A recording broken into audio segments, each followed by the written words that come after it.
अस्सलाम वालेकुम। Lecture 47 start करते हैं जी। आज थोड़ा सा लेक्चर छोटा होगा, माजरत के साथ। 1 घंटा और 15 मिनट का लेक्चर होगा तकरीबन, ठीक है। अच्छा जी, सुने, खामोश हो जाएं।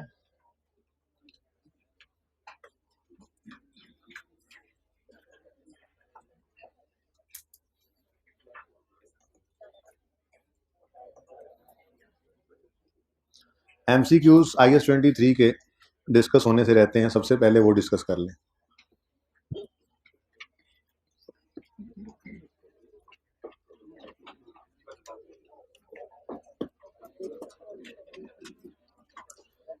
बच्चे कह रहे हैं जी इसके अंदर रीपेमेंट थी, क्वेश्चन नंबर 4 में।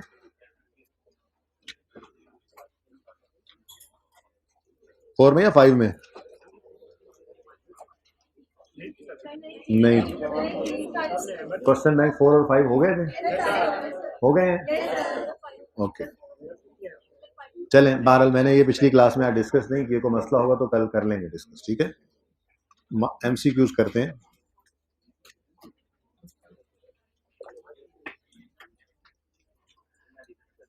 Which two of the following statements below regarding IS 23 are correct? दो कोई स्टेटमेंट इसमें करेक्ट हैं। ये सवाल पहले कर लिया था, लेकिन चलो क्विकली देख लेते हैं। Borrowing cost must be capitalised if they are directly attributable to qualifying asset, ये तो सही है। Borrowing cost should cease to be capitalised once latter is substantially complete, ये भी सही लग रहा है। Borrowing cost must be capitalised, ये नहीं था। Borrowing cost must be capitalised में भी नहीं है, ठीक है। तो ए और बी सही था, ये तो हो गया था। सारा कुछ ही मिटा दिया मेरे ख्याल से साकिब ने, जो हुए थे वो भी मिट गए। चले खैर, सेकंड होमवर्क में था, ठीक है, इसको करते हैं। Fine limited received a 10 million loan at 7.5% on 1st April 17. The loan was specifically issued to finance the building of a store. Year end है 31 मार्च 2018। 31 मार्च 2018 ईयर एंड हो तो ईयर स्टार्ट क्या होगा? इसका तरीका वैसे बचपन में उस्तादों ने सिखाया होगा आपको कि आप क्या करें, आप एक दिन इसमें ऐड करें।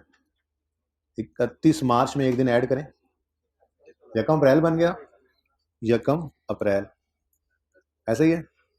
अच्छा, अब ये है 18, इसमें से एक साल माइनस कर दें तो इस तरह से आपके 12 महीने बन जाते हैं। मैंने कहा बता दूं। अच्छा चलें, ये हमारा साल है, यकम अप्रैल 17 से 31 मार्च 18। फाइन लिमिटेड ने साल के पहले ही दिन लोन ले लिया। अब बैंक ने तो इस दिन से इंटरेस्ट लेना शुरू कर देंगे। लोन रिसीव्ड 1 अप्रैल, स्पेसिफिक है। Construction of store commenced on 1 May, work started यकम May and was completed on 28 February 18। और हमारे साल के, यानी कि ये देखें ना, ये साल के 12 महीने होते हैं, ऐसे ही है। इसमें हमने काम शुरू किया यहाँ पर 1 मई को, ऐसे ही है, और ख़त्म हो गया काम यहाँ पर 28 फरवरी पे। यानी कि एक महीना पहले वाला और एक महीना आखिर वाला, ये 2 महीने इंटरेस्ट कैपिटलाइज नहीं होना, बाकी का इंटरेस्ट 10 महीने का बनता है, ये कैपिटलाइज होना है। क्योंकि हमारा रूल ये था स्पेसिफिक लोन्स के लिए लेटर ऑफ से स्टार्ट करते हैं। अब उसने फर्स्ट पेमेंट का कहीं जिक्र नहीं किया, तो जिस दिन काम शुरू हुआ होगा प्रोबेबली उसी दिन फर्स्ट पेमेंट जो हुई होगी। वो खामोश है तो कोई मसला नहीं, बाकी 2 चीजें तो गिवन है। तो लोन रिसीव 1 अप्रैल को है और वर्क स्टार्टेड 1 मई को है, तो कैपिटलाइजेशन किस दिन से शुरू होगी? 1 मई लेटर से, और सीजेशन हो जाएगी वर्क कंप्लीशन पर, यानी 28 फरवरी पे, ठीक है, ऐसे ही है ना। अच्छा, अब इस सवाल से 2 सवाल पूछ सकता है वो। एक वो ये पूछ सकता है कि बोरिंग कॉस्ट कैपिटलाइज कितनी होनी है, और दूसरा वो ये पूछ सकता है बोरिंग कॉस्ट एक्सपेंस आउट कितनी होनी है, ठीक है। अब लोन की अमाउंट है कितनी है? 10 मिलियन। 10 मिलियन का लोन है और इंटरेस्ट रेट इसके ऊपर है 7.5%, और ये 10 महीने अगर कर दें तो कैपिटलाइज और 2 महीने कर दें तो एक्सपेंस आउट। अब ये दोनों MCQ जो साथ साथ थे, इनमें ये दोनों ही रिक्वायरमेंट्स थी। जैसे इसमें उसने पूछा है कि borrowing cost which how much should be recorded as finance cost, यानी बोरिंग कॉस्ट कौन सी एक्सपेंस बननी है, प्रॉफिट एंड लॉस में जानी है, ठीक है। How much should be recorded as finance cost in statement of profit और लॉस फॉर द ईयर। तो उसके लिए भाई 2/12, ये वो पहला महीना अप्रैल वाला और आखिरी महीना मार्च वाला, ये 2 महीने कैपिटलाइज नहीं होना। लेकिन बैंक ने चूंकि लोन रकम अप्रैल को दे दिया है और 31 मार्च अगले साल तक कोई रीपेमेंट की बात नहीं हुई है, तो फिर एक्सपेंस आउट ही होंगे ना 2 महीने, ठीक है। यानी सारा साल लोन आउटस्टैंडिंग रहा, बैंक ने सारे साल का इंटरेस्ट लेना है, तो इंटरेस्ट एक्सपेंस सारे साल में डेबिट नहीं करना हमने, कुछ इंटरेस्ट एक्सपेंस में डेबिट करना है, कुछ एसेट में डेबिट करना है। बैंक को तो पेमेंट करनी है पूरे 12 महीने की। तो पहले एमसीक्यू में उसने कहा वो फाइनेंस कॉस्ट बताओ जो कि प्रॉफिट एंड लॉस में हमने एक्सपेंस बनानी है, तो कितनी बनती है? तो 1,25,000, वही 1000 में कर देना, आंसर 1000 नहीं है ना, मिलियन में आपने ये किया। आप इसको 10 मिलियन के बजाय 10 के आगे 6 सिफर लगा लो, या फिर जो आंसर निकले उसको 1 मिलियन से मल्टीप्लाई कर लो ताकि आंसर 1000 में आ जाए। इसमें सी ऑप्शन था, ठीक है।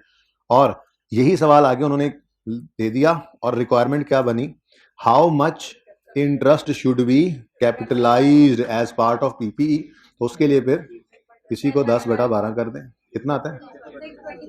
इसमें ना ऑप्शन नीचे नहीं दिए हुए थे, वो शायद प्रिंटिंग की वजह से, ठीक है। तो कोई बात नहीं, आपके ये ऊपर वाला ही दोबारा नीचे लिखना था उन्होंने, लेकिन वो लिखने से रह गया, ठीक है। तो बहरहाल ये एमसीक्यू नंबर 2 का आंसर है और ये एमसीक्यू नंबर 3 का आंसर। ओके बच्चों, सही है। अच्छा, एमसीक्यूज जो है ना जो पास पेपर्स में आए हैं वो चैप्टर वाइज इसमें नहीं डले हुए थे। अभी वॉल्यूम 2 पे मैं काम कर रहा हूँ, तो उसमें जो चैप्टर्स हमारे हैं वो सारा सिलेबस नहीं है। वॉल्यूम 2 के अंदर भी हमारे पास सिलेबस है, कैश फ्लो स्टेटमेंट, एनपीओ का टॉपिक है, फिर ईपीएस का टॉपिक है, फिर रेशियोज का टॉपिक है और फ्रेमवर्क भी है एक। तो ये कुछ एक टॉपिक्स अभी वॉल्यूम 2 में जब आएंगे तो ये रिलेटेड एमसीक्यूज को मैं उस चैप्टर उनके अंदर चैप्टर वाइज डाल दूंगा, एमसीक्यूज वाले चैप्टर में अटेम्प्ट भी लिख दूंगा। अब जो वॉल्यूम 1 से रिलेटेड है, अब चूंकि वॉल्यूम 1 आपके पास आ गया, तो इसके रिलेटेड एमसीक्यूज इसी तरह से चैप्टर वाइज करके जो लेक्चर नोट्स वाला एंड पे चैप्टर होता है ना, उसमें मैं फिर आपके लिए डाल दूंगा, ठीक है। अब वो सारा वॉल्यूम 1 जब किया हुआ होगा, वॉल्यूम 2 आएगा, उसमें पास पेपर्स के अंदर आए हुए एमसीक्यूज जो होंगे वो टॉपिक वाइज वहीं पे डले होंगे, वो आप एक दिन बैठ के सारे कर लोगे, रिवीजन भी एक तरह की हो जाएगी। जिस दिन वॉल्यूम 2 आपके पास आएगा मैं कहूंगा ये सारे करो ना, ठीक है ना। तो वो पास पेपर्स में जितने एमसीक्यूज आए हैं वो भी इंशाल्लाह हम कर लेंगे डिस्कस, अल्लाह ने चाहा तो, ठीक है।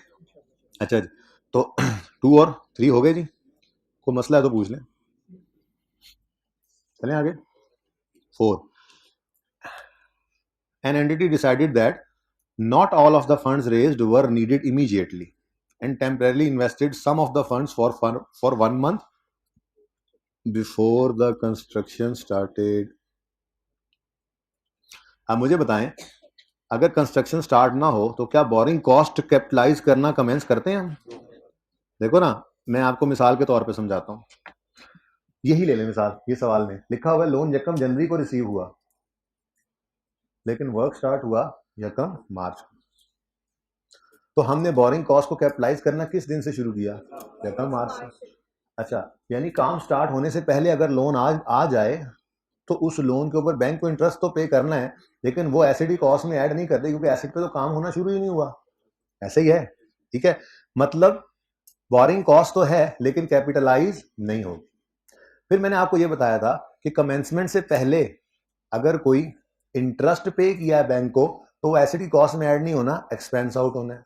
ऐसे ही अगर कमेंसमेंट से पहले कुछ सरप्लस फंड्स इन्वेस्ट हो गए हैं और उनको इनकम, उनसे इनकम कमाई है आपने, तो वो इनकम भी एसिड की कॉस्ट में माइनस नहीं होनी बल्कि अदर इनकम में जानी, जिसको हमने कवर किया था रिसीट पेमेंट को लेटर डेट से बनाकर। जब हम रिसीट पेमेंट को लेटर डेट से बनाते थे तो फिर ये वाला मसला हमारा हल हो जाता था, हमारे उस 1 महीने की जो कमेंसमेंट से पहले वाला महीना उसकी इनकम गलती से भी हमारे एसिड की कॉस्ट में से माइनस नहीं होती थी। बहरहाल सादा बात, कमेंसमेंट और सिजेशन के दरमियान के जो 8 महीने हैं, इन 8 महीने का, इस एग्जांपल को लें तो इन 8 महीने का एक्सपेंस एसिड कॉस्ट में, इंटरेस्ट एक्सपेंस एसिड कॉस्ट में ऐड होगा, और इसी अरसे के दरमियान अगर कोई इन्वेस्टमेंट इनकम आई है तो वो एसिड कॉस्ट में से माइनस होगा। अगर इससे पहले या इसके बाद यानी जनवरी फरवरी और एंड पे अक्टूबर पे खत्म है, अक्टूबर नवंबर दिसंबर, कितने बनते हैं? 5 बन गए,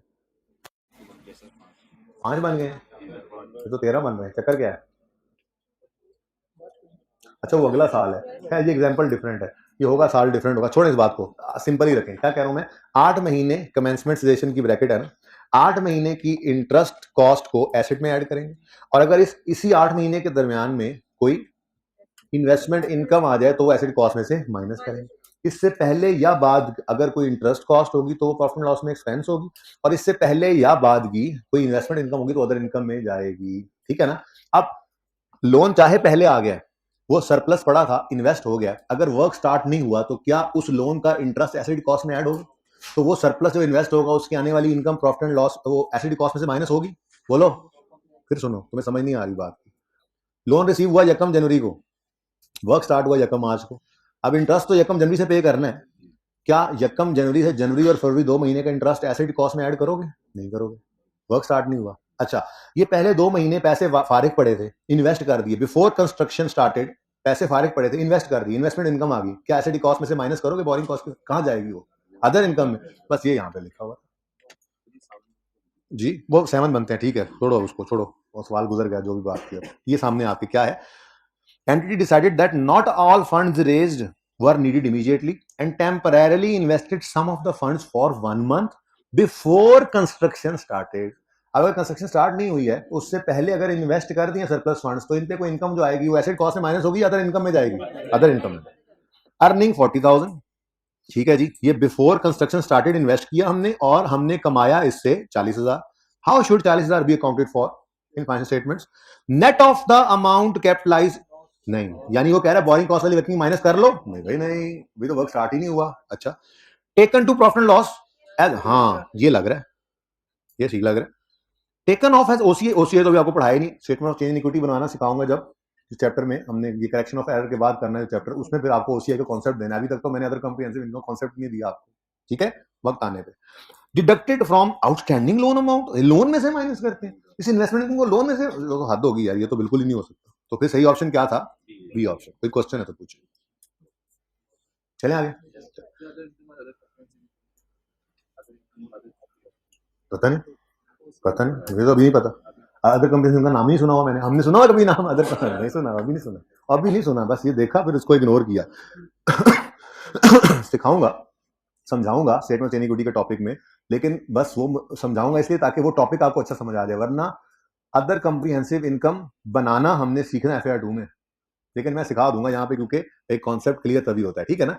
असल में स्टेटमेंट ऑफ कंप्रीहेंसिव इनकम में प्रॉफिट एंड लॉस अकाउंट भी होता है और अदर कंप्रीहेंसिव इनकम भी होती है, तो ये इंशाल्लाह वक्त आने पे पता लग जाएगा। जगा दें साथ वालों को, हर बच्चा अपने साथ वाले को चेक कर ले, सो रहा है तो जगा दें हर बच्चा। अच्छा, नंबर 5, चुप कर जाए, आज तंग नहीं करना मुझे आपने। Shine limited had following bank loans outstanding during whole of 18, आज सारा लेक्चर में बैठ के पढ़ाऊंगा, ठीक है ना, ठीक है, जरूरत नहीं पड़ी उधर जाने की। लैपटॉप भी नाराज हो गया था पिछले लेक्चर में, बंद हैंग हो गया था यार, उठ के जा नहीं रहे तुम उधर, बदतमीजी। Shine limited had following bank loans, had following bank loans से पता लग रहा है कि ये ऑलरेडी अवेलेबल थे, जनरल लोन है। आउटस्टैंडिंग ड्यूरिंग होल ऑफ 18, सारा साल आउटस्टैंडिंग भी रहे, तो लोन आउटस्टैंडिंग 15 और 24 ऐसे ही है, तो बोलो, और 9% और 11%। बताओ जरा एक्सपेंस कितना बनता है?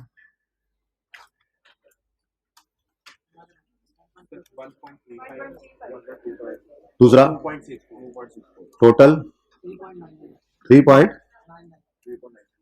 3.99 इंटरेस्ट आ गया, और 30 रेट निकालना है, तो 3.99 डिवाइडेड बाय 39 इंटू 100, 10.23%, ठीक है। क्योंकि जनरल लोन है, आपको मैंने एक जुमला भी लिखवाया था कि स्पेसिफिक लोन हो तो हम लोन की अमाउंट पे इंटरेस्ट रेट लगाते हैं, जनरल लोन हो तो एक्सपेंडिचर की अमाउंट पे इंटरेस्ट रेट लगाते हैं। अगर एक ही जनरल लोन हो तो वही रेट, और अगर मल्टीपल लोन्स हो तो एवरेज रेट। अब यहाँ पे 2 लोन्स थे तो हमने चूंकि जनरल थे एवरेज रेट निकाल लिया, तो 10.23, ठीक है। SL began construction of qualifying asset on 1 अप्रैल 18। भाई हमें इसका क्या करना है जनरल लोन के केस में? कंस्ट्रक्शन स्टार्टेड का क्या करना है? वर्क स्टार्टेड लोन रिसीव्ड, ये स्पेसिफिक लोन के लिए होता है। जनरल लोन के लिए रूल क्या है? Date of payment of from general loan से स्टार्ट करते हैं और ठीक है, तो इसलिए इसको हमने कुछ भी नहीं करना था। हाँ, and withdrew funds of rupees, ये अमाउंट एक्सपेंडिचर की अमाउंट, पेमेंट की अमाउंट, ठीक है, ऑन दैट डेट। अब इसको यूज जरूर कर लेंगे हम कि हमने 6 मिलियन 1 अप्रैल को निकाले हैं, अमाउंट ऑफ लोन और date of amount of payment और डेट ऑफ पेमेंट, ये दो चीजें। तो इसका मतलब हमने 6 मिलियन को विड्रॉ किया 10.23 के हिसाब से इंटरेस्ट, और क्या रूल है जी, date of payment from general loan से सीजेशन तक, यानी वर्क कंप्लीशन तक। और वो कह रहे हैं ऑन यकम अगस्त, ओहो अच्छा एक और आ गया, कहीं पे लिखा नहीं हुआ कि किस दिन काम खत्म हो रहा है, तो इससे ही लग रहा है कि ईयर एंड आ गया लेकिन काम खत्म नहीं हुआ, तो फिर ईयर एंड पे सब कुछ रोक देंगे, ठीक है ना। कि वो ये कह रहे हैं कि Shine limit had following loans outstanding, इतने और इतने परसेंट वाला अमाउंट आ गई। SL began construction of qualifying asset 1 April and withdrew 6 million on that date to fund construction. On 1st August an additional 2 million was withdrawn, तो ये भी आ गए यहाँ पर, ऐसे ही है ना। Calculate borrowing cost which can be capitalized in respect of this project for the year ended 31 दिसंबर 18। अब कहीं ये नहीं लिखा हुआ कि 1 अप्रैल को जो ये काम शुरू हुआ है ये रुका किस दिन, तो प्रोबेबली चल रहा होगा, इसलिए हमने डेट ऑफ पेमेंट से ईयर एंड तक की कैपिटलाइजेशन करनी थी, ठीक है। तो 1 अप्रैल से ईयर एंड 31 दिसंबर है, कितने महीने, 9/12 और फिर 5/12 जी, 0.4, जो भी आंसर है ना उसको मल्टीप्लाई बाय 1 मिलियन करो। क्या लिखा हुआ, क्या 0.5456 आ जाए ना जब, तो आंसर लिखा हो रुपीज में, तो आपने मिलियन में लिखा होता ना पीछे, तो उसको ऐसे कर लो इंटू 1 मिलियन, ठीक है। और अगर ऐसा ना करना चाहो तो 6 मिलियन के बजाय 6 के आगे 6 सिफर लगाओ, 2 के आगे 2 सिफर 6 सिफर लगाओ, मिलियन में कर लो, ठीक है। बहरहाल ये आंसर आ गया कितना, 54 ए आंसर है इसका, ठीक है। कोई क्वेश्चन, कितने बच्चों ने एमसीक्यूज किए थे, ओके 6 हो गया था, नहीं आपकी क्लास में नहीं हुआ था। Jazz limited has borrowed 24 million to finance building, है तो specific, to finance borrowed 24 million to finance, तो फिर बिल्डिंग की कंस्ट्रक्शन को फाइनेंस करने के लिए लिया तो स्पेसिफिक लोन है। Construction is expected to take 2 years, loan was withdrawn and incurred on यकम जनवरी 19, वर्क बिगैन ऑन यकम मार्च 19, लोन किस दिन आया और वर्क किस दिन स्टार्ट हुआ, तो इस दिन से कमेंसमेंट लग रही है, अगर कोई पेमेंट की डेट इसके बाद ना आ गई तो। 10 million of the loan was not utilized until Yakam July 19, so JL was able to invest it until needed. JL is paying 8% of the loan and can invest. Calculate borrowing cost to be capitalized for the year ended. हाँ, और ये capital work in progress है अभी, ठीक है। अब कहानी कुछ इस तरह से है, फर्स्ट पेमेंट का तो उसने कोई नहीं बताया, लोन रिसीव्ड यकम मार्च को हुआ, हाँ यकम मार्च को हुआ, यकम जनवरी को लोन रिसीव हुआ और यकम मार्च से कमेंसमेंट ऑफ कैपिटलाइजेशन होगी, ऐसे ही है ना। यानी ये कहानी है, यकम जनवरी 2019 पर लोन आ गया, बैंक में तो पैसे लेने शुरू कर देने हैं, और लोन की कोई रीपेमेंट नहीं हुई है तो पूरे 12 महीने बैंक को पेमेंट करनी है, लेकिन यकम मार्च 19 को कैपिटलाइजेशन शुरू हो जाएगी, ठीक है। तो जनवरी और फरवरी ये 2 महीने का इंटरेस्ट प्रॉफिट एंड लॉस में एक्सपेंस आउट कर देंगे हम, और अगले 10 महीने का कैपिटलाइज किया जाएगा, ठीक है। अब उसने कैपिटलाइज वाला मांगा है या एक्सपेंस आउट वाला, तो interest expense on specific loan निकालना है, तो लोन की अमाउंट कितनी है, 24 मिलियन, सस्पेंशन वगैरह तो नहीं है ना जी। JL is paying 8% on loans, 8%, लेकिन कितने महीने, 10/12, यकम मार्च से 31 दिसंबर, येलो वाला एरिया, समझ आ रही है, ठीक है। जिन्होंने किया उन्हें समझ आएगी। कितना आता है जी, 1.6। अच्छा, आयो कहता है 10 मिलियन जो था वो वेला पड़ा रहा टिल यकम जुलाई। अब देखो बच्चों, ये लोन तो यकम जनवरी को आया ना, बोलो। अब यकम जनवरी से यहां तक 30 जून तक, यकम जुलाई 30 जून एक ही बात होती है ना, ठीक है। यहां तक ये पैसे वेले रहे और इन्वेस्ट कर दिए, इन्वेस्टमेंट इनकम आएगी, बोलो। ये सारी की सारी इन्वेस्टमेंट इनकम यहां से माइनस कर दें, क्यों? यकम मार्च, हाँ जी, यकम मार्च से तो कैपिटलाइजेशन स्टार्ट हो रही है, तो फिर यकम मार्च से ही इसको इन्वेस्टमेंट इनकम में माइनस करना है। पहले 2 महीने का एक्सपेंस प्रॉफिट एंड लॉस में जाएगा और पहले 2 महीने की इन्वेस्टमेंट इनकम भी प्रॉफिट एंड लॉस में जाएगी। समझ आ रही है? बोरिंग कॉस्ट से कंफर्टेबल हो गए हो ना? चलो शुक्र है। तो 10 million less investment income 10 million 6% ये कह रहा था ना यहाँ पे 6 surplus funds can be invested at 6% और पूरे 6 महीने इधर ले लेंगे, नहीं 2 महीने कहाँ जाएंगे? अदर। डन जी, बोले तो आंसर आ गया 1.4। आंसर मिलियन में नहीं है तो 1.4 इंटू 1 मिलियन करो, 14 लाख आ गया। और ए ऑप्शन, ठीक है, okay. Number 7, a company has, भाई यहां तक को मसला तो नहीं है, सब साथ है ना। A company has following loans in place through out the year. Following loans in place थे, जिससे लग रहा है कि ये जनरल लोन्स हैं, ऑलरेडी थे, स्पेसिफिकली ऑब्टेन नहीं किए, ठीक है, और ये थ्रू आउट द ईयर रहे हैं, तो आउटस्टैंडिंग भी यही अमाउंट हो गई, ठीक है। तो मैं इसको कह सकता हूँ ये लोन आउटस्टैंडिंग है, बोलो लोन आउटस्टैंडिंग।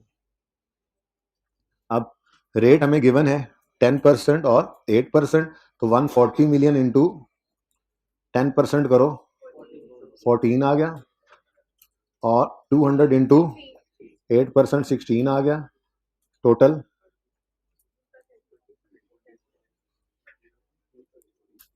जी 30 और 340,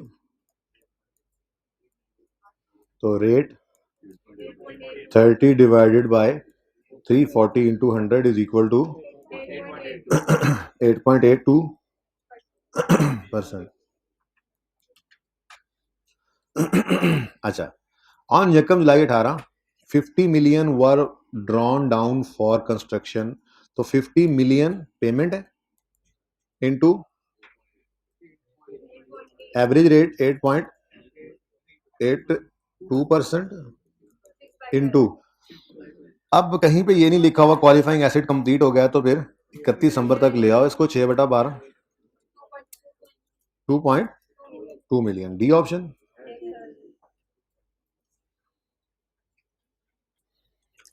सही है जी, 7 तक को मसला। 8, an entity uses funds from its general borrowings to build a new production facility. Details of entity's borrowing are shown below. General borrowings हैं, ठीक है जी, 2 loans हैं। The entity used 12 million of these funds to construct facility which was under construction for the entire year. कितना capitalise होगा? तो जी जो 12 million use किया, इस पर रेट लगाएंगे यहाँ से एवरेज निकाल कर, ओके, और ये किस दिन विड्रॉ किया 12 million which was under construction for entire year, बोले जी, बोले entity uses funds from its general borrowing to build a new facility. Details of entity's borrowing are shown below. The entity used 12 million of these funds to construct the facility which is under construction for the entire year. पूरा साल construction होती रही, तो मतलब पैसे फिर probably साल वो पहले दिन ही निकाले होंगे ना जब काम शुरू किया होगा। जी भाई जाग रहे हैं ना, भाई काम शुरू होता है तो पैसे देते हैं ना, ठीक है। तो अगर वो कह रहा है पूरा साल काम होता रहा और हमने 12 निकाले हैं और खामोश है, तो ये अज्यूम करेंगे ना कि वो पहले दिन निकाल के पैसे पकड़ाए होंगे और फिर वो काम शुरू हो गया होगा, तो इसलिए इसको 12/12 कर लेना, ठीक है, हो जाएगा। तो क्वेश्चन इसमें तो पूछ सकते हैं, ओके बट चले आगे। असल में तो ऐसे एमसीक्यू होते हैं काम के। विच of the following is not considered a borrowing cost? Interest expense, interest तो बोरिंग कॉस्ट ही होती है, जैसे भी कैलकुलेट किया, interest expense is a borrowing cost, बोलो। फाइनेंस चार्जेस ये भी बोरिंग कॉस्ट ही होती है, एक ही बात है, ठीक है। सी को बाद में पढ़ते हैं। डी प्रिंसिपल, गलत, प्रिंसिपल रीपेमेंट, तो प्रिंसिपल रीपेमेंट लोन रीपे हो रहा है, क्या ये इंटरेस्ट है? लोन रीपे होना इंटरेस्ट है। लोन जब आता है तो एंट्री करते हैं cash debit loan payable credit, और जब रीपे करते हैं तो एंट्री करते हैं loan debit cash credit. Interest कहाँ है? Repayment of loan is interest finance cost, ये तो हो ही नहीं ना सकता, ये तो हो ही नहीं सकता। अच्छा हम ये इधर ये सर्कल नहीं करने, उसने पूछा हुआ है नहीं है क्या चीज, नहीं है बोरिंग कॉस्ट, तो इसका मतलब ये नहीं है, ये तो नहीं है, ठीक है। अब पहले दोनों तो बोरिंग कॉस्ट थे। अब तीसरी चीज जो है वो वैसे आपके सिलेबस में नहीं है, थोड़ी सी बात बता देता हूँ। आपने FAR 2 में जाके IAS 21 पढ़ना है, फॉरेन करेंसी का स्टैंडर्ड है, ठीक है। आप कोई फॉरेन करेंसी में लोन लेते हैं, ठीक है, आपने IMF से लोन लिया हुआ है, ठीक है। अब वो फॉरेन करेंसी लोन है तो एक्सचेंज फ्लक्चुएशन उस लोन को डिस्टर्ब करते हैं। अगर अगर एक्सचेंज, हाँ वो जैसे खान साहब कहा करते हैं कि $1 बढ़ता है तो अरबों रुपए का लोन बढ़ जाता है। तो क्या है, फॉरेन करेंसी में अगर को आपने लोन ले रखा है तो एक्सचेंज रेट के चेंज होने से वो लोन भी बदलता है, ठीक है। अच्छा फिर आप IAS 21 में FAR 2 में जाकर पढ़ेंगे कि interest expense, foreign currency loan का इंटरेस्ट एक्सपेंस एवरेज रेट पे रिकॉर्ड कर लेते हैं, लेकिन इंटरेस्ट की पेमेंट स्पॉट रेट पे होती है। अभी एक्सचेंज रेट वाली बात है जो आपको समझ नहीं आ रही, ठीक है। तो एवरेज रेट पे एक्सपेंस रिकॉर्ड हुआ, पेमेंट हुई स्पॉट रेट पे, तो कुछ डिफरेंस गेन लॉस का एक्सचेंज की वजह से भी आता है, FAR 2 में जाके समझ आएगी, ठीक है। यहां पर सिर्फ उन्होंने ये बात की है कि इंटरेस्ट एक्सपेंस से रिलेटेड अगर कोई एक्सचेंज गेन लॉस भी आए, खर्चा बन जाए एक्सचेंज रेट के चेंज होने से, तो वो भी क्या होती है, वो भी बोरिंग कॉस्ट ही होती है। वो यहाँ पे ये बता रहे थे। इस पूरी बात में ना आपको सिर्फ इतनी सी बात ही समझ आ जाए ना तो काफी है। Exchange difference arising from foreign currency borrowings to the extent that they are regarded as adjustment to interest cost की एडजस्टमेंट है, बढ़ना या कम होना, तो ये क्या है, ये बोरिंग कॉस्ट है। Interest cost is borrowing cost, ठीक है। तो ये तीनों ही बोरिंग कॉस्ट हो सकते थे। और वैसे भी उसने कहा था कि क्या नहीं है, तो हमें तो डी ही लगा, डी तो क्लियर कट बोरिंग कॉस्ट नहीं है। तो जो चीज एक समझ थोड़ी सी नहीं आती वो शायद ये एक्सचेंज डिफरेंस वाली है, उसकी वो मजबूरी ये है कि आपने पढ़ा नहीं हुआ, ठीक है। लेकिन जुगाड़ तो लग ही सकता है, इंटरेस्ट कॉस्ट तो लिखा हुआ है ना। कॉस्ट की एडजस्टमेंट क्यों होती है, मैंने आपको कहा कि हम फॉरेन करेंसी के लोन के इंटरेस्ट को एवरेज रेट पे रिकॉर्ड करते हैं और पेमेंट हम स्पॉट रेट पे करते हैं। अब ये बातें FAR 2 में समझ आएंगी। इतनी सी बात से समझ आ गई कि एक्सचेंज डिफरेंस की वजह से इंटरेस्ट कॉस्ट में एडजस्टमेंट आई, तो इंटरेस्ट कॉस्ट बढ़ी या कम हुई तो ये बोरिंग कॉस्ट ही है ना, बढ़ना या कम, ठीक है ना। तो इसलिए ये भी बोरिंग कॉस्ट है। ओके सही है। Question number 10, when activities to prepare an asset for its sale और यूज। ये फॉर इट्स सेल और यूज का क्या मतलब होता है? हम बिल्डिंग बना रहे हैं, क्वालिफाइंग एसेट बनाने के बाद खुद यूज करनी है, ये PPE बनेगा। जैसे कल सवाल के अंदर हमने क्या नाम था वो, हाँ CWIP कल ही किया ना ये सवाल, कौन सा, बेल वाला, ठीक है, घंटी वाला। तो capital work in progress, building बन रही थी तो कैपिटल वर्क इन प्रोग्रेस था। जब बन गई तो हमने कैपिटल वर्क इन प्रोग्रेस को क्रेडिट करके बिल्डिंग PPE को डेबिट किया था, क्योंकि हम उसको यूज कर रहे थे। जरूरी नहीं है कि हम कोई एसेट बनाएं अपने यूज के लिए ही, हम कोई एसेट बना सकते हैं फॉर सेलिंग पर्पज भी। तो जब एसेट यूज के लिए बना रहे हैं तो बनने के बाद PPE बन जाता है, जब एसेट सेल करने के लिए बना रहे हैं तो बनने के बाद वो इन्वेंट्री बन जाएगा। ये कोई मसला नहीं होता, ठीक है। मैंने आपको बताया था स्टार्ट में ही कि आपकी इन्वेंट्री भी क्वालिफाइंग एसेट हो सकता है अगर वो बनने में अच्छा खासा अरसा ले, ठीक है। तो इसलिए ये परेशान होकर यूज और सेल लिखा होता है। अच्छा, when activities to prepare an asset are suspended, suspension आ गई, ठीक है जी, सस्पेंशन आ गई। Borrowing cost must be capitalize, नहीं ये तो नहीं हो सकता। इग्नोर्ड, चार्ज टू इक्विटी, नहीं नहीं, एक्सपेंस, ठीक है, सही है। अगर सस्पेंशन आ जाए तो क्या करोगे, अगर कभी सवाल में ना सिर्फ सस्पेंशन लिखा हो, सिर्फ सस्पेंशन, ये नहीं कि कोई अंग्रेजी लिखी हुई कि रॉ मटेरियल नॉन अवेलेबिलिटी है या लेबर जिस पे आप सोचना पड़े, या हैवी रेन्स हैं या मॉनसून की यूजुअल रेन्स हैं, ऐसी बात तो लिख के बता देता है ना वो।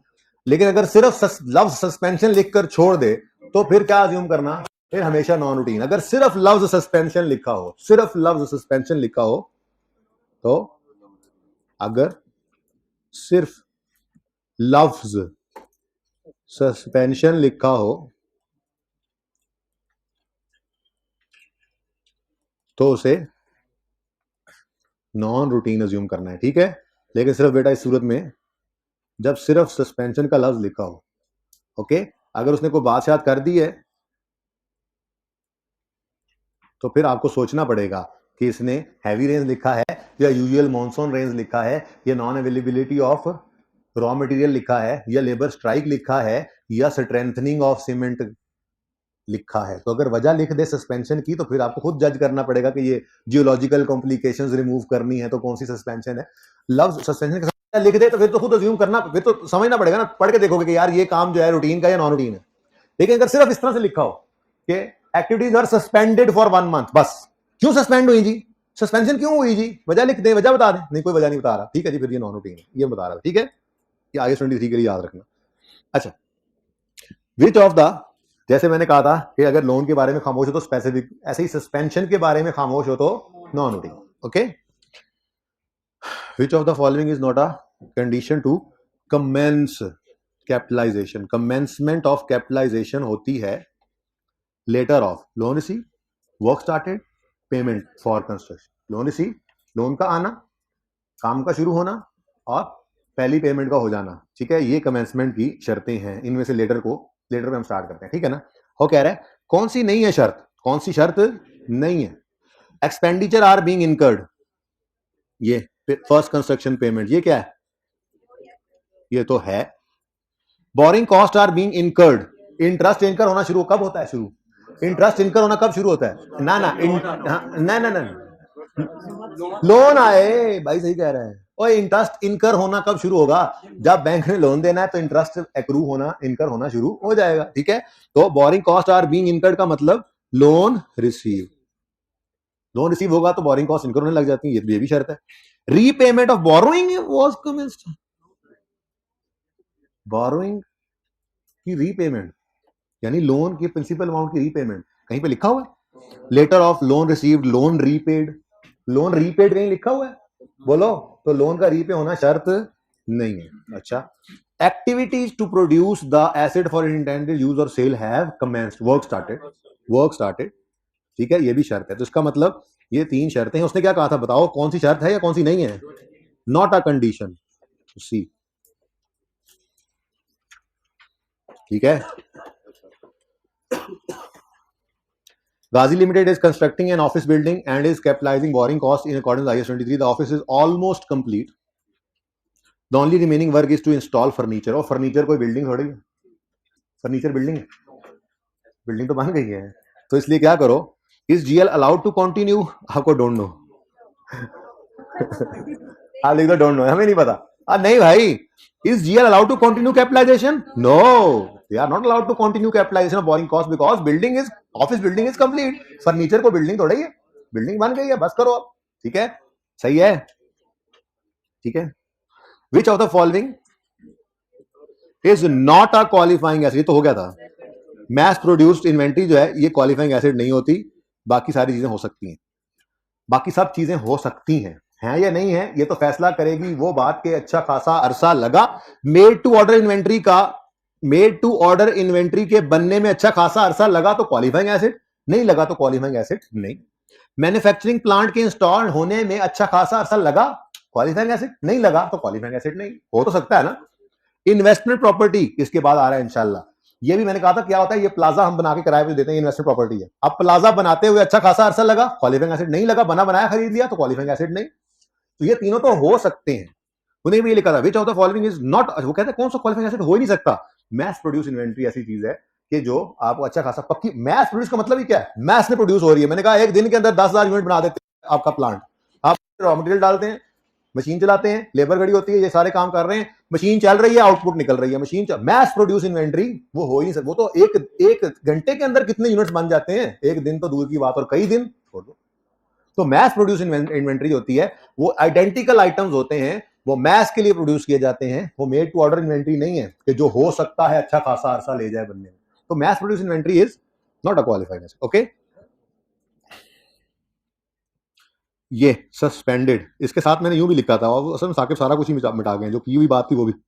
अगर लिखा हो सवाल में capitalization of borrowing cost should be ceased, तो फिर हम कहेंगे जब सारा काम पूरा हो जाए तो रोक दो।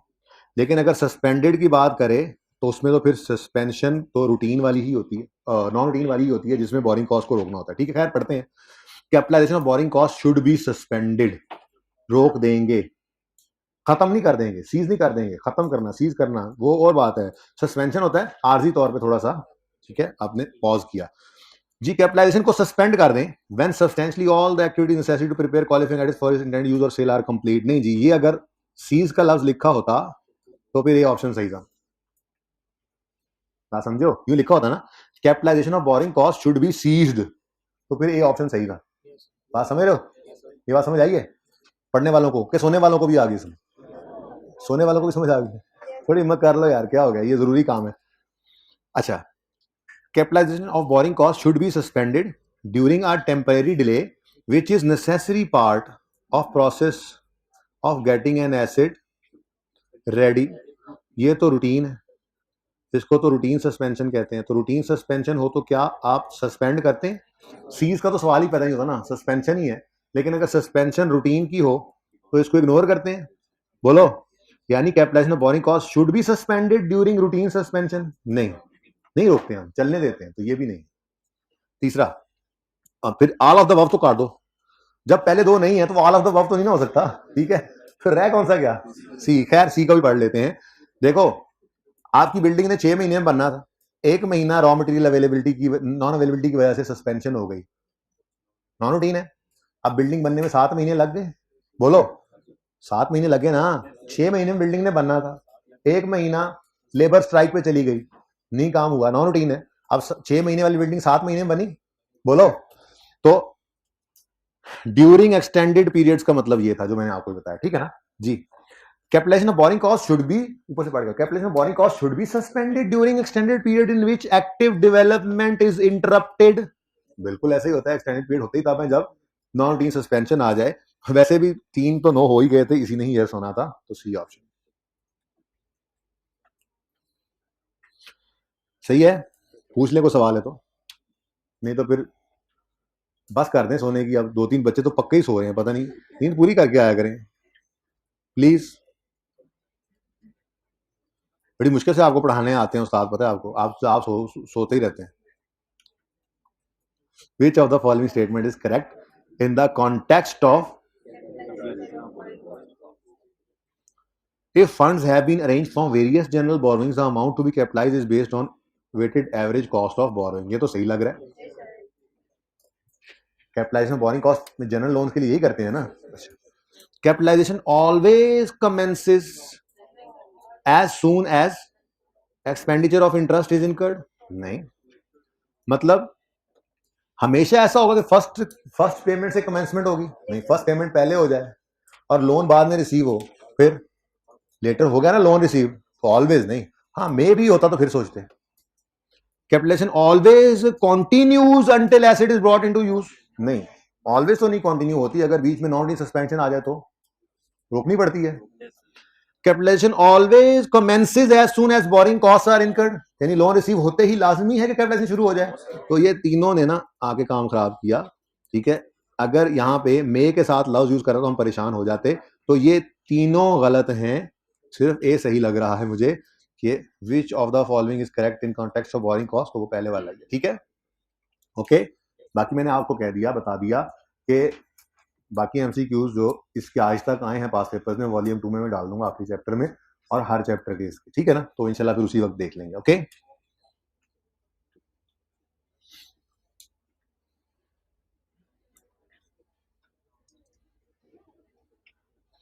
अच्छा जी, एक तो आपने ये क्वेश्चन 6 और 7 होमवर्क में लिख लें, करना है।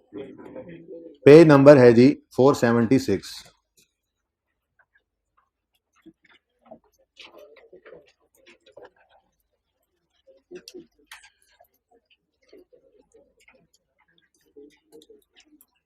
पेज 476।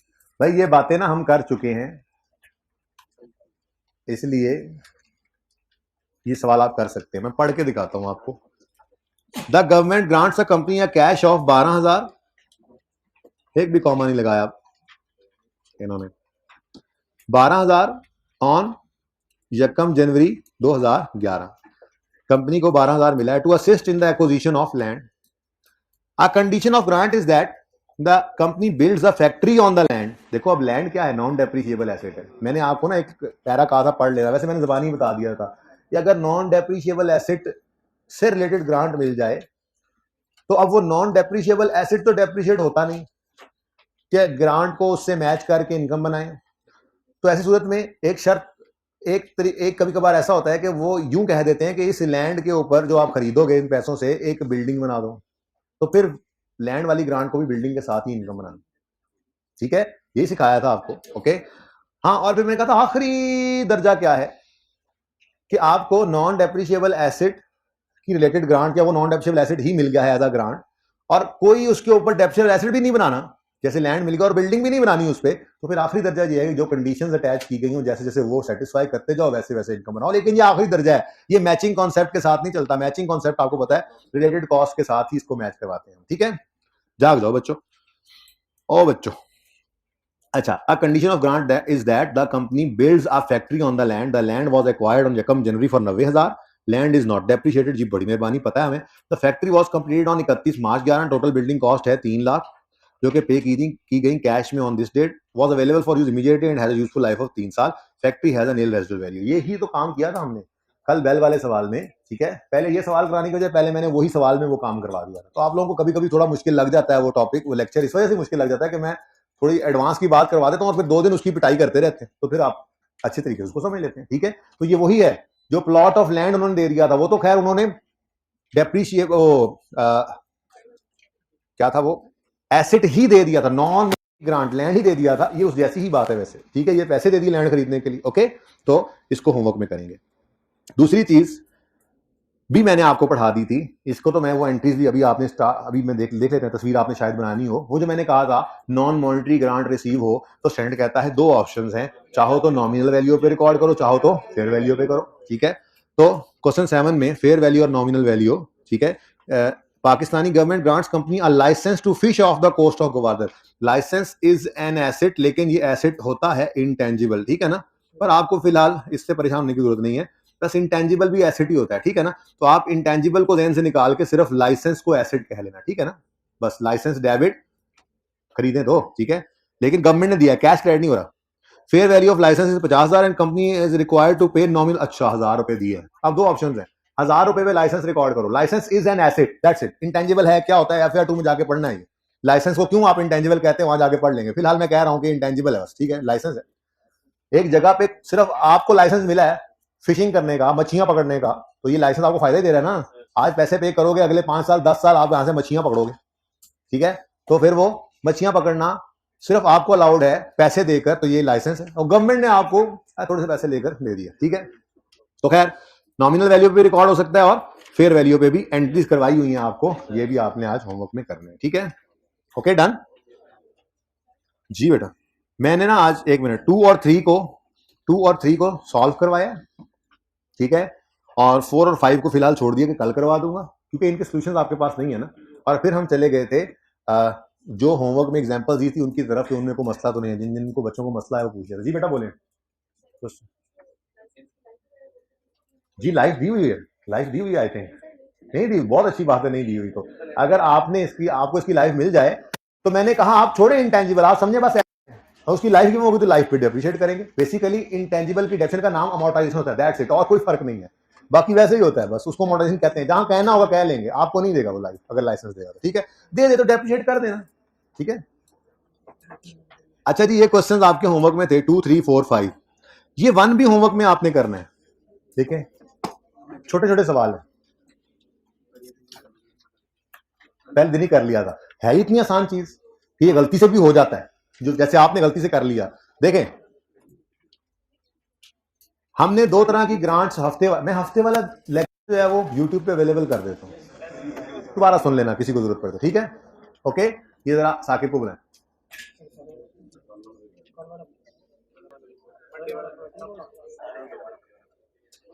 कल वाला भी कर लें, सारे ही करा दें फिर। अच्छा,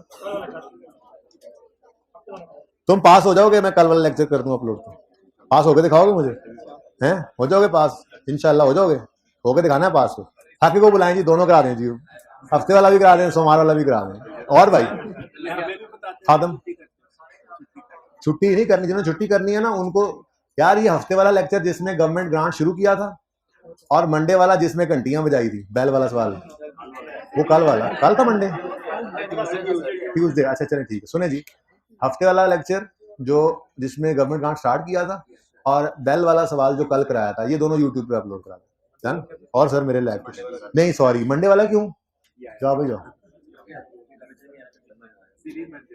भाई। देखो ऐसे सरप्राइज में कोई अपलोड हो जाना, वो मेरे दिल करेगा तो कर दूंगा, ये थोड़े जिस दिन आपने छुट्टी करनी आ गया ऐसा हो। वो सिर्फ इसलिए मैं हफ्ते का करवा रहा था कि हफ्ते वाले दिन थोड़ा ना मेन पोर्शन यही है, ग्रांट रिलेटेड टू इनकम और एसेट, काफी ज्यादा सारा, ठीक है। सिर्फ रह पेमेंट ही गया, आधे घंटे का काम था, लेकिन आज सिर्फ इसलिए नहीं करवाया कि बच्चे जरा आज संभल, ठीक है। लग रहा था उनको कि जी मसला है, बेल वाला सवाल तसल्ली से कर लें, कोई मसला नहीं। पास पेपर का एक सवाल भी होमवर्क में दिया, इंडस फार्मा लिख लो, ठीक है। अच्छा, ये बहुत आसान है, सुनो ये क्या है। इससे पहले इधर आओ, government grant related to expenses भी हमने किया था और रिलेटेड टू एसेट भी हमने कर लिया था। फिलहाल मैं एक्सपेंसेस की बात ही करता हूं, क्योंकि ये दोनों सवाल जिनका मैंने सोल्यूशन क्लास में किया है, ये एक्सपेंस वाला था, और एसेट वाला अगले दो सवाल हैं, वो फिर मैंने फिलहाल लिखा नहीं। तो ग्रांट रिलेटेड टू एक्सपेंस हो तो दो तरह की होती है। एक वो ग्रांट जो for future cost to be incurred, जो ये वाला सवाल हमने किया था 11वां। आज 10 मिलियन रिसीव हो गया था, आज 2002 में 10 मिलियन रिसीव हो गया था 60 में, और ये 2, 3, 4, 5 वाले साल के खर्चे की मद में था। तो ये एक्सपेंस से रिलेटेड ग्रांट रिसीव हुई थी, लेकिन ये एक्सपेंस अभी फ्यूचर में हमने इनकर करने थे। तो फिर हमने क्या सीखा था इसमें, ये जो सीखा था, जो करना था वो तो कर लिया होगा ना इसमें। किधर गया वैसे, किधर गया ये। तो ग्रांट रिलेटेड टू एक्सपेंसेस में for future cost to be incurred की जो ग्रांट थी, उसके अंदर हमने क्या किया था, अभी दो सवाल भी करने ही है, रिवाइज भी हो जाएगा। जिस दिन ये पैसे आए थे, चूंकि ये फ्यूचर कॉस्ट से रिलेटेड थे, तो जिस दिन ये पैसे आए थे उस दिन हमने इनको लायबिलिटी बनाया था, ठीक है। और फिर जैसे जैसे वो related cost expense, related expense profit and loss में जाता गया था, प्रोपोर्शनेट बेसिस पे हम इस लायबिलिटी को भी इनकम में डालते थे। आगे दो ऑप्शन थे। डायरेक्ट इनकम, डायरेक्ट अप्रोच क्या थी, एक ग्रांट इनकम फेस पे शो करो, आंखें ना बंद करो, ग्रांट इनकम फेस पे शो करो। माजरत बेटा, मैं थोड़ा तबीयत खराब नहीं खड़ा हो पा रहा, समझ नहीं कि आप एक दो बच्चे जो है ना पूरी कोशिश कर रहे हैं आज के हम सो लें। ये येलो शर्ट वाले भाई, ये जैकेट वाले भाई, इधर एक दो बाजियां भी हैं ऐसे ही, ठीक है। तो पूरी कोशिश है इनकी कि हम सो लें आज, ठीक है। प्लीज ऐसा ना करें आज। नहीं वो अब उसने पढ़ना शुरू कर दिया, मेरे उसका कल मायदा हो गया था, आप वो पढ़ने लग गया कल से। अब नहीं उसको कुछ कहना आपने, वो पास होकर दिखाएगा इंशाल्लाह। देगा पेपर, अब पहले नहीं भी दे तो अब देगा पेपर। हाँ अच्छा, ये अभी कर लेते हैं दोबारा रिवाइज। बहरहाल इसमें था कि लायबिलिटी बना लो आज, और इनकम में बैंक को डायरेक्टली फेस पे नजर आए इनकम, या रिलेटेड एक्सपेंस को कम करके इनडायरेक्टली छुपा के इनकम रिकॉर्ड कर लो। ये हमने कर लिया था, इसको रिवाइज भी करके। लेकिन कभी कभी ऐसा होता है कि गवर्नमेंट कोई रीइंबर्समेंट करती है of a pass cost already incurred. हमने एक कॉस्ट पास में इनकर की थी, गवर्नमेंट ने कहा बड़ा अच्छा काम किया था आपने, हमें बड़ा पसंद आया, अब हमारी तरफ से ये पैसे इस खर्चे की मद में हमारी तरफ से ये रख लें, हमारी तरफ से तोहफा है आपके लिए। अब कोई condition satisfy match set violate होगा अगर हम उसको आज ही रिकॉर्ड कर लें। भाई हमने कौन सा फ्यूचर में इस कॉस्ट को अभी इनकर करना है कि इसको रोक के लायबिलिटी बना के रखें। तो अगर कभी reimbursement of past cost already incurred हो जाए, तो उसको इमीडिएटली जैसे ही रिसीव हो प्रॉफिट एंड लॉस में एज एन इनकम रिकॉर्ड कर लेना है। तो अगर reimbursement of past cost already, ये क्या है, ये क्या है, future cost to be incurred, इसकी ट्रीटमेंट अच्छी खासी की पढ़ ली थी हमने। ये क्या है, reimbursement of past cost already incurred. अगर ऐसा कुछ हो जाए तो जब पास्ट कॉस्ट इनकर हो चुकी है उसकी मद में को पैसे आ जाए, तो उसको अपने इमीडिएटली प्रॉफिट एंड लॉस में इनकम के तौर पर रिकॉर्ड कर ले। तो इमीडिएटली इमीडिएटे लाए, इमीडिएटली रिकॉर्ड इट एज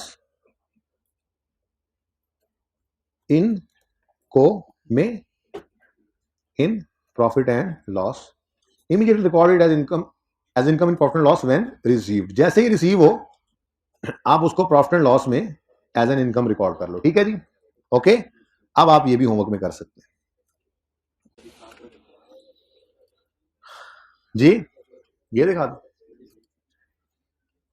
ऐसे ही यहां पर एसेट रिलेटेड ग्रांट, ये तो टेबल मैं तो कहता हूं बनाए ही तब, तस्वीर तब लें जब ये पूरा हो जाए। अभी तो पूरा नहीं हुआ ये टेबल जी। क्यों क्यों बेटा, किसने पूछा कल छुट्टी, क्यों?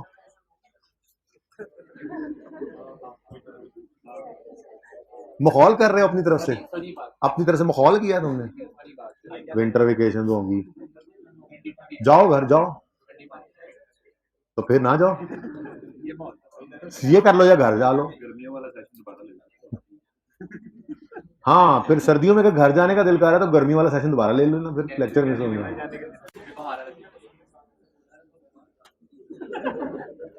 क्या मुझे बताओ, मैंने भी हंसना क्या? प्लीज प्लीज प्लीज है क्या यार, तुम क्या चाहते हो यार? हम हंस रहे हैं और तुम नोट कर रहे हो।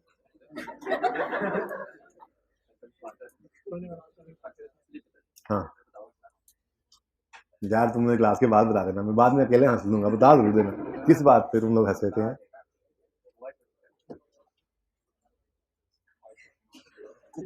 पहले मैं बीमार हूँ, बड़े तुम तंग कर रहे हो मुझे।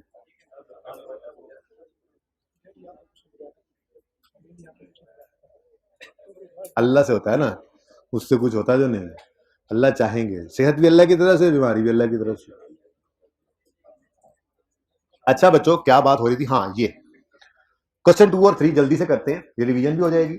और कल आते ही पहले मैं 4 और 5 करूंगा, तो वो एसिड वाली रिवीजन भी हो जाएगी। आपको मौका मिल रहा है, ये सवाल तो आपने करने ही है। एक तरतीब में ये सवाल करोगे ना, ये 1 2 3 4 5 6 7 और बस बस बस बस, वो 8 भी सकता है लेकिन अभी नहीं, जब कहूंगा तब।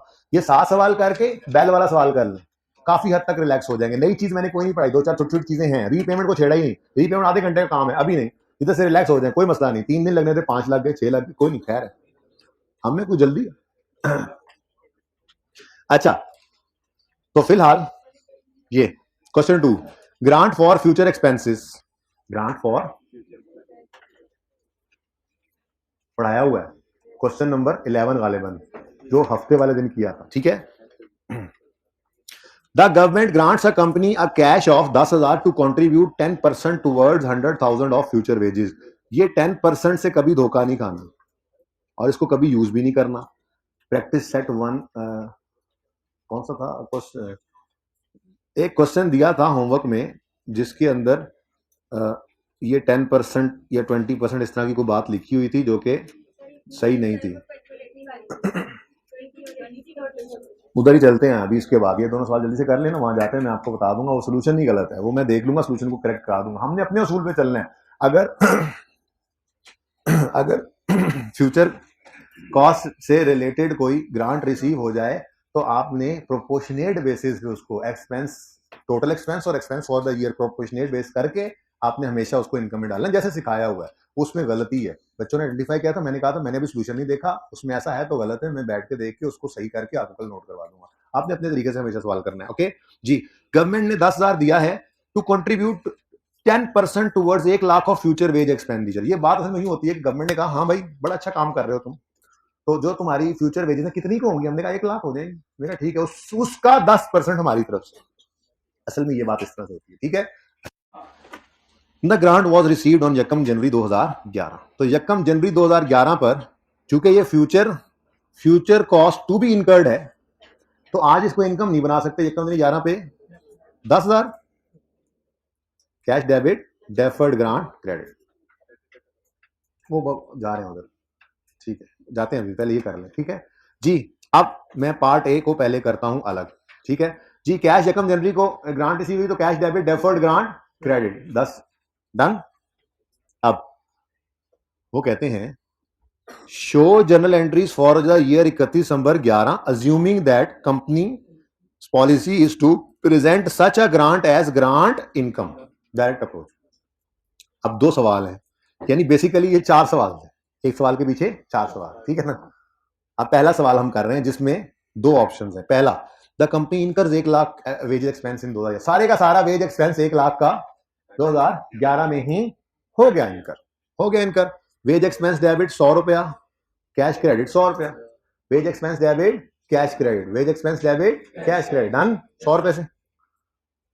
अब टेंशन क्या प्रोपोर्शनेट करने की? 1 लाख की वेजेस के अगेंस्ट 10,000 की ग्रांट मिली थी। 1 लाख की वेजेस सारी की सारी इनकर हो गई, तो ग्रांट भी सारी की सारी इनकम बना लो। Deferred grant debit grant income. Extracts भी कहे थे बनाना। प्रॉफिट एंड लॉस में वेजेस एक्सपेंस कितना आया बोलो? 100 और grant income 10। Statement financial position में क्या आएगा? स्टेटमेंट ऑफ बैलेंस शीट में क्या आएगा? हाँ जी, जो ग्रांट आई भी थी यकम जनवरी को, ये लायबिलिटी आती प्रॉफिट एंड लॉस में, लायबिलिटी आती बैलेंस शीट में, लेकिन 10 की लायबिलिटी थी, 10 ही इनकम में चला गया क्लोजिंग डेट पे, कुछ नहीं। और एक्सपेंस रिलेटेड ग्रांट है, इसलिए एसेट भी कोई नहीं नजर आ रहा, तो हमारी सिर्फ बैलेंस शीट में खाली खाली जगह नजर आ रही और कुछ भी नहीं आ रहा। डन, चलें आगे। अच्छा, ये तो था पार्ट ए। पार्ट बी में कहते हैं कि बाकी सब सेम था, लेकिन कंपनी ने 20% ऑफ वेजेस 2011 में और 80% ऑफ, सॉरी ऊपर वाला सवाल है जी, कंपनी इनकर्स, वैसे बात सेम ही है, बात सेम ही है, लेकिन ना पहले इधर से जिस तरह से सीखा हो वैसे जी। Company incurs 20,000 of rated wages in 2011 and 80,000 in 2012। तो वही वाला काम जैसे सीखा था हमने कि 2011 में 20,000 है और 2012 में 80,000 है, तो टोटल 1 लाख यानी 100,000 में चल रहे हैं ना। तो देखें ना, 20/100 करेंगे और 80/100, तो वही परसेंटेज तो वही बनती है ना, 20 और 80, लेकिन अपने तरीके पे कायम रहे, 20-80 की बजाय अपने तरीके पे कायम रहे। क्या? टोटल कॉस्ट और for the year cost proportionate करने के लिए। फॉर द ईयर 20, तो 2011 में 20/100, 20% ही बनेगा, लेकिन आप यूं ही लिखें 20/100 और 80/100, ठीक है ना। अब बी ऑप्शन में पहली एंट्री तो सेम ही होनी है, पहली एंट्री तो सेम होगी ना, वेजेस, ये जब पैसे आए तो cash debit, deferred grant credit. अब 2011 में कितनी वेजेस एक्सपेंस? 20 की इनकम हो गई। अब ग्रांट इनकम कितनी बनेगी? ग्रांट इनकम जी, टोटल कितनी ग्रांट रिसीव हुई थी? 10। इसको जी इधर देखो, 20/100 करना है, सही है, 20/100, यही सिखाया था ना, अपने तरीके पे रहना है, कोई चेंज करने की जरूरत नहीं है जी। बोले 2 और 2। वेजेस एक्सपेंस कितना? 20, ग्रांट इनकम 2। लाइबिलिटीज में 10 रुपए की ग्रांट थी, 2 इनकम डेफर्ड ग्रांट थी, 2 रुपए की निकल के यहां से इनकम में चली गई, तो बाकी कितनी रह गई? 8। Question number 2।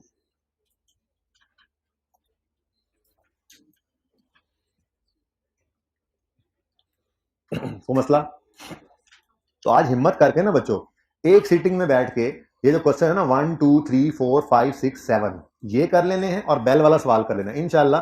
जो मैंने नहीं पढ़ाया अभी वो, इसलिए मैं नोट्स की तरफ भी नहीं गया, कुछ चीजें हैं छोटी मोटी जो रहती हैं, तो कल का दिन हमारा लग जाएगा इससे, कोई बात नहीं, मैंने इसीलिए आज कुछ नया नहीं करवाया, ठीक है, आप कंफर्टेबल हो जाएंगे इसमें। ओके, टेस्ट में गवर्नमेंट ग्रांट ही होगा, इन्वेस्टमेंट प्रॉपर्टी शुरू हो गया तो वो भी होगा, वैसे कल जुमेरात है, रीपेमेंट हो जाएगी, रीपेमेंट कल रीपेमेंट डाल के पूरा दिन लगना है, वरना इसमें कुछ नहीं बचा, सिर्फ रीपेमेंट ही बची है, छोटी मोटी चीजें हैं 2-4, वो 5-5 मिनट की हैं, कर लेना ना घर पे। रीपेमेंट टेस्ट में ही डालूंगा, और बताओ, उसके बगैर भी मैं रुलाऊंगा। अच्छा जी, question number 3, grant for future expenses, लेकिन डायरेक्ट नहीं, इनडायरेक्ट अप्रोच है। इनडायरेक्ट अप्रोच का मतलब क्या होता है जी? कि आपने डायरेक्टली इनकम रिकॉर्ड नहीं करनी, रिलेटेड एक्सपेंस को कम कर लेना है। तो सारा सवाल सेम है। यकम जनवरी 2011 में 10 रुपए की ग्रांट रिसीव हुई, लाइबिलिटी बनाई आपने। 31 दिसंबर 11 पर ऑप्शन ए, पूरे 1 लाख का एक्सपेंस कर दिया, तो पूरे 10 को इनकम में ले जाओ, लेकिन इनकम में ले जाओ, इनकम में डायरेक्ट मत ले जाओ, बल्कि रिलेटेड एक्सपेंस को ही क्रेडिट कर लो। अब इसी से तो इसको इनडायरेक्ट अप्रोच कहते हैं कि ग्रांट इनकम अलग से नजर नहीं आती, ठीक है, लेकिन ये वेजेस एक्सपेंस 100 से डेबिट कर रहे हैं और 10 से एक्सपेंस को ही क्रेडिट कर रहे हैं, तो नेट में 90 का एक्सपेंस आ रहा है, ठीक है ना। यहां पे भी 100 और 10 90 बनता था नेट में, वो डायरेक्ट अप्रोच थी, इनडायरेक्ट की है रिकॉर्ड इनकम, लेकिन एक्सपेंस को कम करके, एक्सपेंस को कम कर लिया ना, फायदा ही है ना ये भी। बोलो, 100 का एक्सपेंस, 10 की इनकम, 90 का एक्सपेंस ही बन रहा था ना, यहां पे वही किया, ठीक है। इनडायरेक्ट क्यों कहते हैं समझ आई दोबारा हमें। ओके, कंफर्टेबल हो रहे थोड़ी थोड़ी अब इस टॉपिक में, आज जो एक्सरसाइज कह रहा हूं अगर वो कर ली तो कंफर्टेबल हो जाएंगे कल तक इंशाल्लाह। ओके, स्टेटमेंट फाइनेंशियल पोजीशन कुछ नजर नहीं आएगा, कोई जितनी ग्रांट थी सारी की सारी इनकम में चली गई। बी ऑप्शन, वेजेस एक्सपेंस 100 से डेबिट और कैश क्रेडिट, और वेजेस एक्सपेंस को ही क्रेडिट करना है, लेकिन 10 इंटू 20/100 ऐसा ही है, तो ये कितना आ गया? 2, यही 2 देखा था ना अभी, बस फर्क तो सिर्फ इतना सही आया है कि हमने वेजेस एक्सपेंस को ही क्रेडिट कर दिया, इनकम को क्रेडिट करने की बजाय। तो एक्सपेंस आया 100 माइनस इनकम आई 2, वो इनकम को इनकम नहीं रिकॉर्ड किया, एक्सपेंस में कम कर लिया, तो 98। पहले भी यही था, ये मैंने गलत लिखा हुआ है। ओ अच्छा अच्छा अच्छा, सॉरी सॉरी, 20 का एक्सपेंस जी कितना 18, तो यहां भी 18 ही था नेट में। खैर, और ग्रांट 10 की थी, 2 की प्रॉफिट एंड लॉस में चली गई, तो बाकी 8। तो ये दोनों ही सवाल हो जाते हैं इस तरह से जी।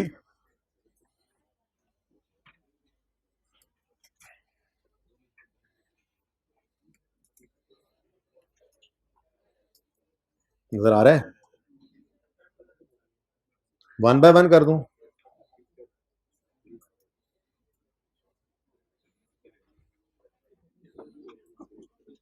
ये क्वेश्चन 2,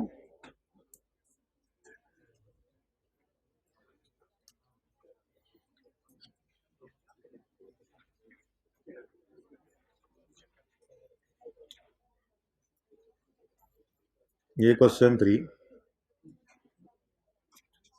4 और 5 ऐसे ही कल करवाऊंगा, 6 और 7 भी साथ ही। ओके ठीक है ना? लेकिन आप लोग क्या करेंगे, आज जाके 1 से लेके 7 तक मोबाइल को दूसरे कमरे में रख के एक सीटिंग में ये काम करना है, तो 1 से 7 तक आते हुए आपको आधा घंटा नहीं लगेगा। ओके, उसके बाद फिर आप आधे घंटे में कर लेंगे इंशाल्लाह। फिर आप चाहें तो बैल वाला सवाल अगर करने की जरूरत समझते हैं तो, अगर समझ आया हुआ ठीक है, अच्छी बात है, फिर कोई जरूरत नहीं। यहाँ तक मैंने किताबें बंद करने का नहीं बोला, अभी होमवर्क लिखवा रहा हूँ।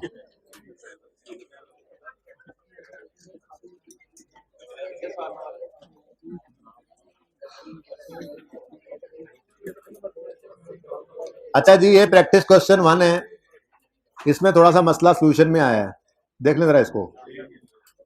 यहां पर भी ऐसी बात लिखी हुई थी, पेज नंबर है 228, एफसीसी लिमिटेड। अभी भाई 2-3 मिनट है मेरी क्लास में, ऐसे ना करें, आप लोगों ने बंद कर लिया, खामोश हो। पेज 228 पे, FCC limited is a company that manufacture UPS blah blah blah blah, सारी बात होती रही। Awarded a government grant of 1.5 lakh on Yakam January Act 6. The grant was given to FCC Limited to subsidize 20% of future wages. ये वही बात है जैसे यहां पर लिखा हुआ था, जी हाँ, ये to subsidize 10% toward 1 lakh future wages, subsidize 20% of future wages. ठीक है ना? तो ये ऐसी ही बात थी। सोल्यूशन में ना उन्होंने क्या किया हुआ है कि 1.5 लाख का 20%, ऐसे ही किया हुआ है। 2 लाख का, वो पता है इसमें मसला क्या हुआ? चेक करो जरा, 20% जरा चेक करो, गलती भी बता दूं फिर इसमें क्यों बनती है, बताओ जरा कितना आता है पहला, बोलो बोलो।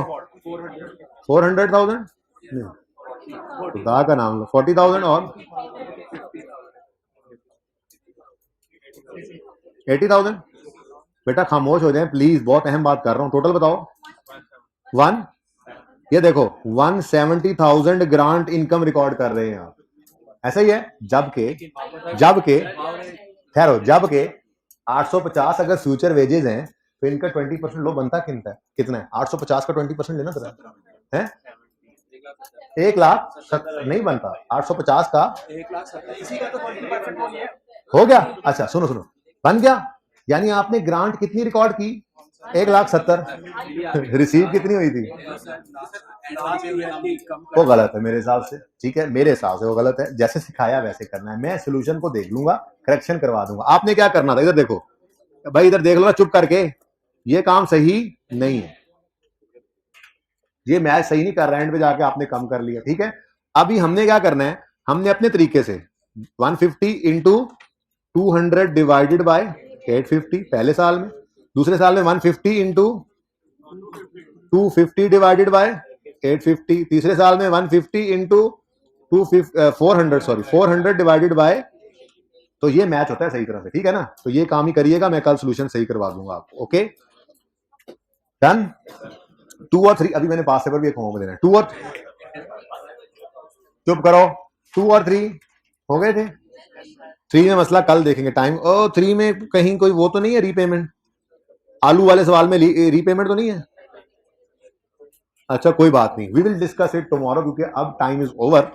मैं जो बताना चाह रहा हूं आपको वो ये बताना चाह रहा हूं कि ये पास पेपर है और बहुत खूबसूरत पास पेपर है। It is very beautiful because in this past paper IAS 36 and IAS 20 are in same question.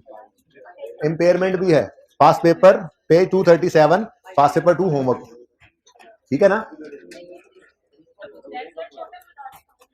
क्या मैं अभी बता, इसके साथ लिखो तो सही तरह, पहले टोटल बता दो। और संडे नहीं है तो 1 घंटे का होमवर्क भी नहीं है। ये देखो कितना सारा होमवर्क है, एक पास पेपर 2 है और एक 167 है, ये नया होमवर्क तो यही है। मैंने कहा अगर कंफर्टेबल होना चाहते हो तो 1 से 7 तक इकट्ठा कर लो। अब ये होमवर्क है, रोला डाला होगा आप। लेक्चर नोट में 1, 6 और 7 मैंने होमवर्क दिया है और पास पेपर में इंडस फार्मा होमवर्क दिया और कोई होमवर्क नया नहीं दिया। बाकी जो चाहते हैं कंफर्टेबल हो जाए इस टॉपिक में, वो 1 से 7 लेक्चर नोट्स वाले एक सीटिंग में बैठ के करें और उसके बाद बेल वाला सवाल भी करें। जिनको मसला आ रहा है उनकी बात कर रहा हूं, बाकी होमवर्क तो ये है। अल्लाह हाफिज।